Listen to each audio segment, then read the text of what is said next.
First off today is Professor Bjørn Olav Utvik from the University of Oslo, who will talk about Saudi Arabia's role over the past 10 years.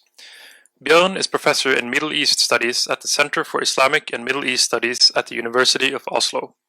His work focuses on the contemporary political history of the Middle East. He is the leading Nordic specialist on Islamist movements in the region. Welcome, Bjørn. Thank you, and thanks so much for the invitation to speak at this important conference. Let me start with pointing out a few basic premises for what I'm going to talk about.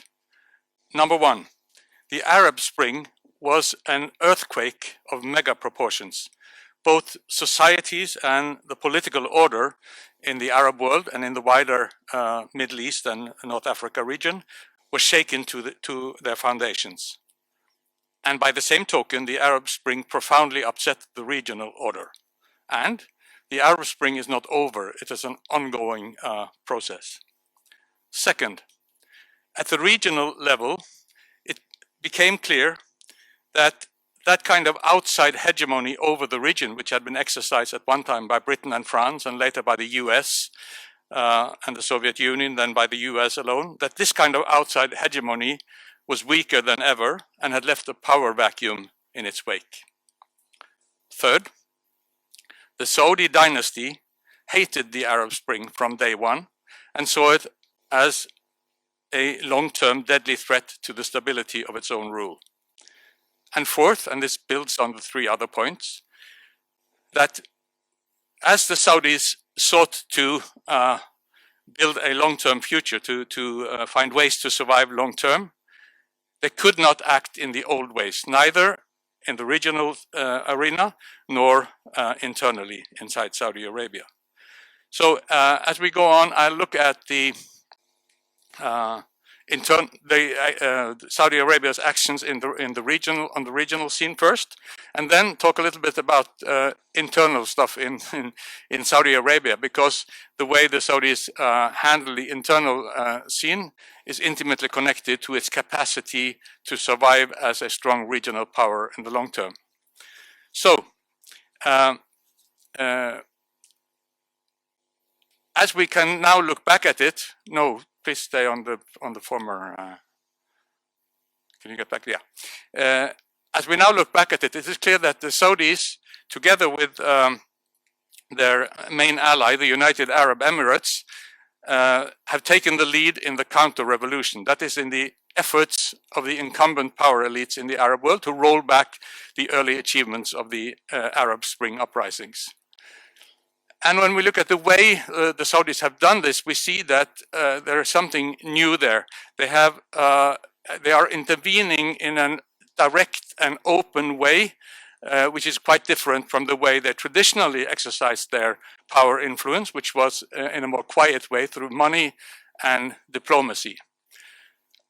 Very early on, already in March 2011, Saudi troops marched into neighboring Bahrain and helped the king strike down the uprising there.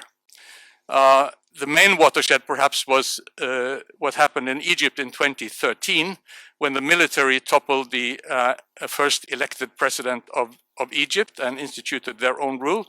And Saudi Arabia and the Emirates had been part of preparing that, and they were immediately declaring their support for the new military rulers and channeling in huge funds to support the new military government.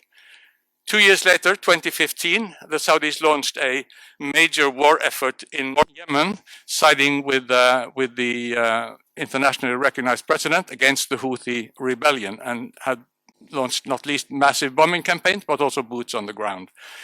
And they went on to support in the Libyan civil war that had emerged out of the revolution there. The Saudis and the Emiratis supported the general Khalifa Haftar, a local warlord, which they saw in his fight against the government in Tripoli. They saw Khalifa Haftar as someone who could re-establish an autocratic rule, which would be to their liking, and which they saw in their interest.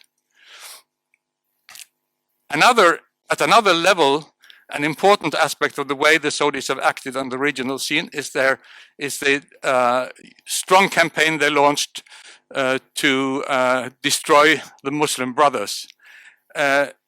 the thing here was that mainstream Islamism, which had at one time been friendly with Saudi Arabia, the mainstream Islamist movements, of which the Muslim Brothers is the largest and the most international one, supported the Arab Spring, were part of the Arab Spring, were part of the demands for democracy, and this was anathema to the Saudis. So they responded by stamping the Muslim Brothers as terrorists and campaigning for them to be banned across the region and otherwise in the world. And then they confronted Qatar. Next slide, please. Why? Qatar is a Gulf monarchy, the richest among the Gulf monarchies. It is as autocratic in its internal rule as the Saudi rule. But Qatar's mortal sin in the eyes of Riyadh was that it, for its own reasons, it decided to support the Arab Spring. It let its popular satellite channel, Al Jazeera, be the voice of all the democratic movements across the Arab world, let oppositionals talk on its programs. And Qatar, as a state, went on to support sort of the new fledgling democratically elected institutions in places like Tunisia and Egypt, but that also meant supporting Islamist movements who were the main winners in the first elections. And so Qatar had to be punished. In 2014, there was one first attempt through just breaking off diplomatic relations, but that didn't lead anywhere. Then in June 2017 came the major assault, when it went much further. The Saudis, the Emiratis, the Bahrain and Egypt broke off not only diplomatic relations, but tried to isolate Qatar economically and strangle it economically. They blocked the airspace. They tried to make sea travel very difficult to Qatar harbors. There was even for a time talk of digging a ditch between the Saudi mainland and Qatar.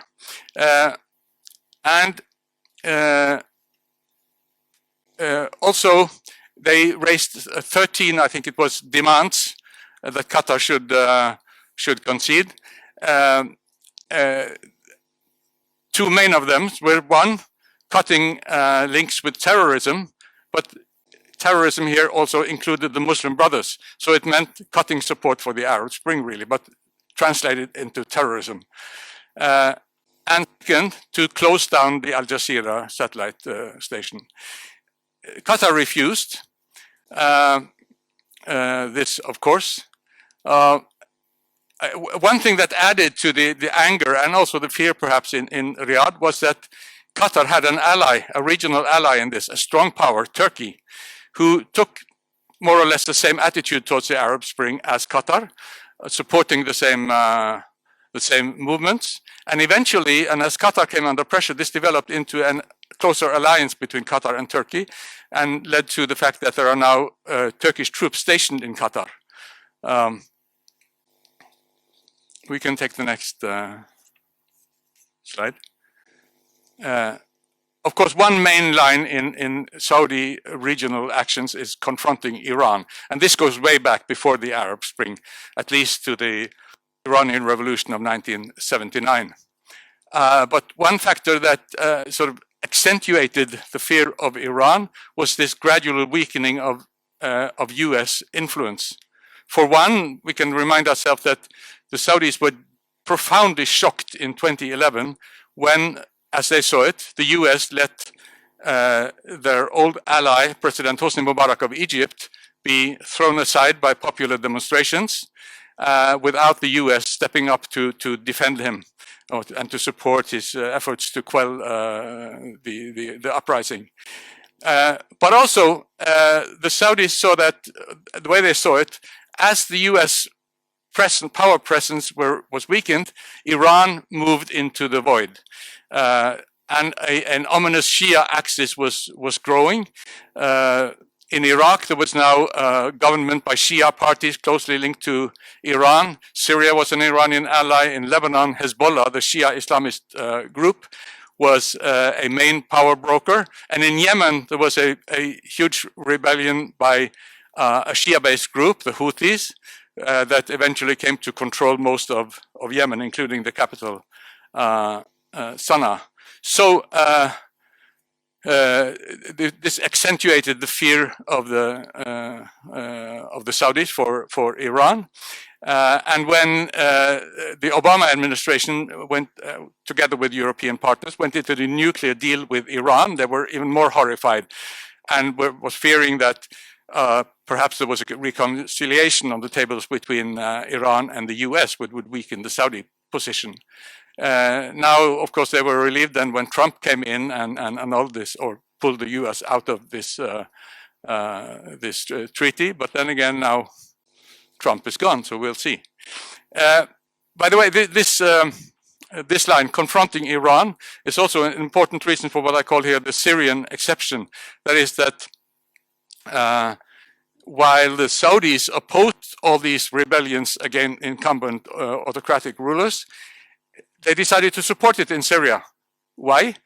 Because Bashar al-Assad was a close ally of Iran. So it fits Saudi interests to support the rebellion in that particular country. We could also mention, I guess, that the decision to make this all-out war effort in Yemen is linked to the fact that the rebellion they are fighting, the Houthis, have gradually become closer to Iran and supported by Iran. We can move on now. So now we are in 2021, and where is this all going? Well, I think it's fair to say that the Saudis have not been extremely successful in their efforts. The boycott of Qatar ended now in January without the Qataris having conceded anything of importance as far as we know. Khalifa Haftar did not march to victory in Libya. We'll see how things turn out. He might be somewhat sidelined in the reconciliation efforts that are now going on there, but at least he did not succeed in capturing power in Tripoli. The war in Yemen has been going very bad, and it has damaged Saudi international reputation greatly through the sufferings that have been brought on to the Yemeni people. And what has also damaged, of course, the Saudi reputation is the brutal murder in the Saudi consulate in Istanbul of Jamal Khashoggi, a critical Saudi journalist. And now with Trump gone, the US has released an intelligence report pointing the finger quite directly at Mohammed bin Salman, the crown prince, as responsible for this murder. Next. So, just to have a look at what happened internally. There was no, when the Arab Spring started in 2011, there was no major uprising in Saudi Arabia except in the Shia minority areas. But the Saudis feared an uprising, and they were quick to try to forestall it through the age-old method of stick and carrot. So they increased welfare spending, and they increased not least public sector salaries hugely, and public sector is where the Saudi nationals work, and other welfare benefits, while at the same time, to the same amount of tens of billions of dollars, expanding the army and the security forces. And they launched a massive crackdown on any call for political reform. There was no uprising, but there were public statements from scholars, intellectuals, calling for constitutional monarchy. There was an attempt at starting political parties. All those who engaged in such things were immediately arrested, and this was put down. Next.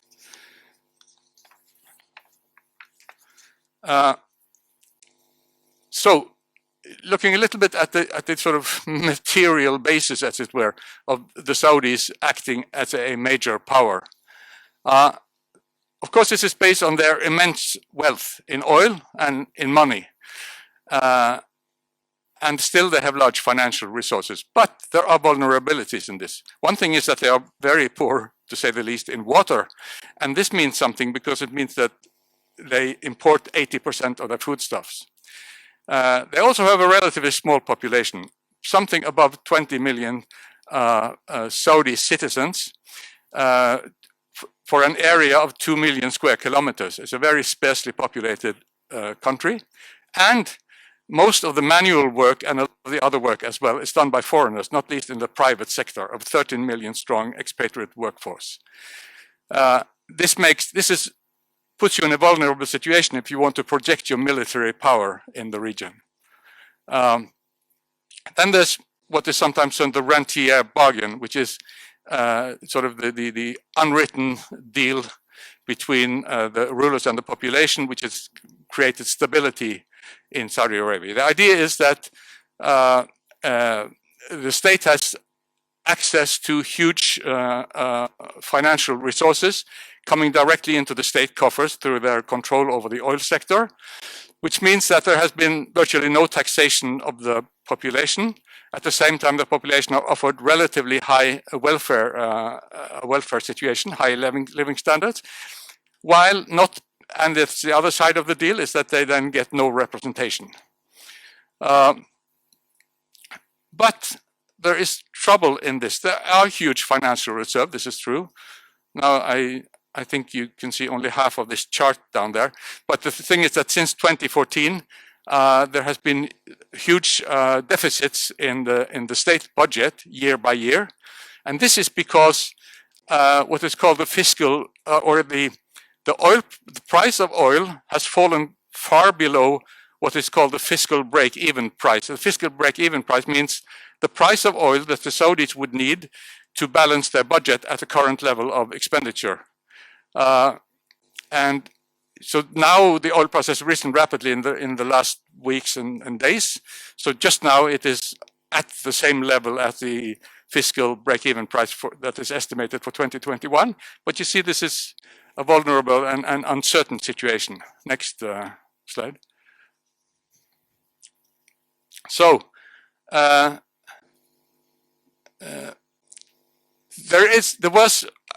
was this immediate stick and carrot policy, doling out welfare goods, making arrests, strengthening the security forces. But there was also emerged an understanding that the Saudis could not continue to rule in the old way.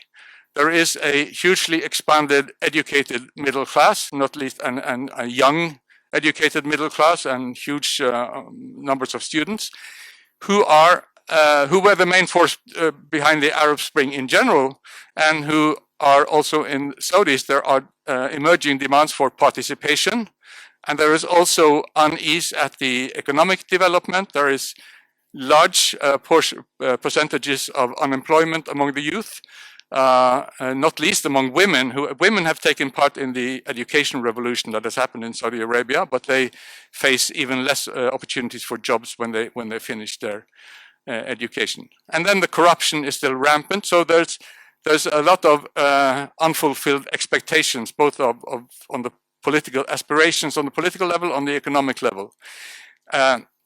Something had to be done. With Mohammed bin Salman coming in as the main power in the country, he decided he and the group around him decided to act. To do so, they had to centralize power, to go away from the broad consensus policy inside the Saudi family, the Saudi clan, where all princes were consulted and decisions took a long time. They needed to act rapidly and to put the others aside. So for a while, there was this famous episode where they put a lot of princes in a golden prison in a luxury hotel in Riyadh. And what did they decide to do? What kind of modernization did they launch? Well, there was the cultural liberalization.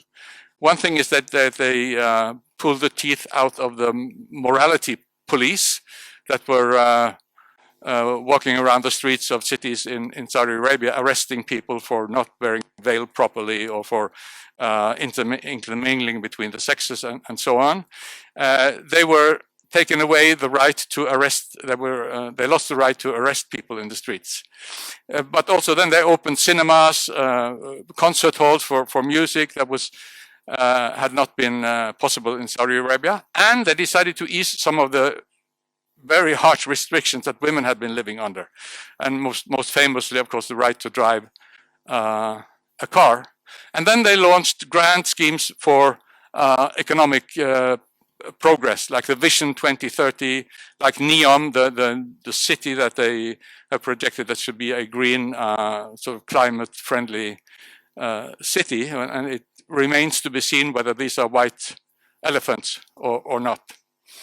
But at the same time, what was not part of the, so these things were made to appeal to the youth, to this youth, young emerging middle class.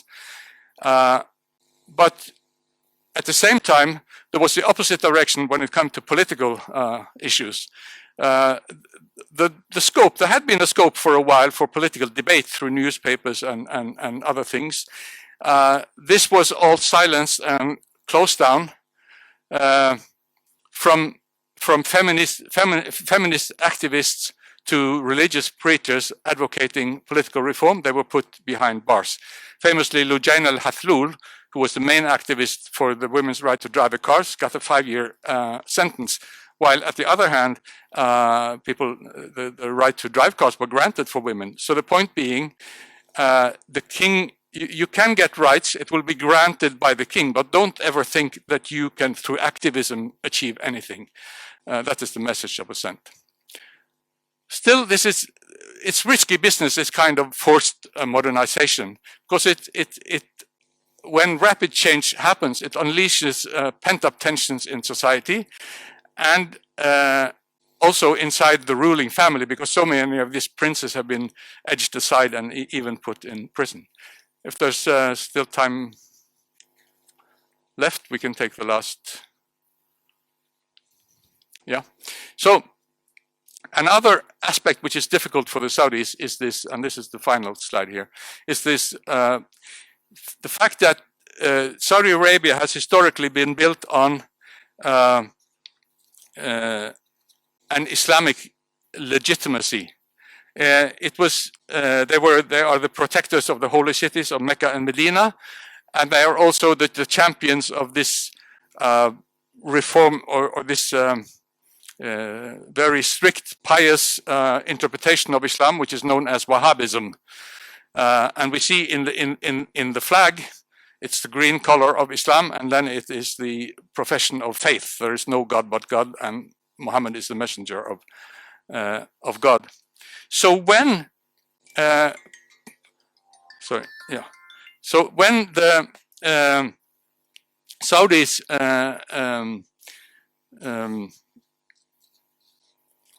or I should say, this Wahhabi version of Islam posits that in political terms, Islam should be understood to mean that the individual Muslim's political duty is to obey the ruler, period. No room for political participation.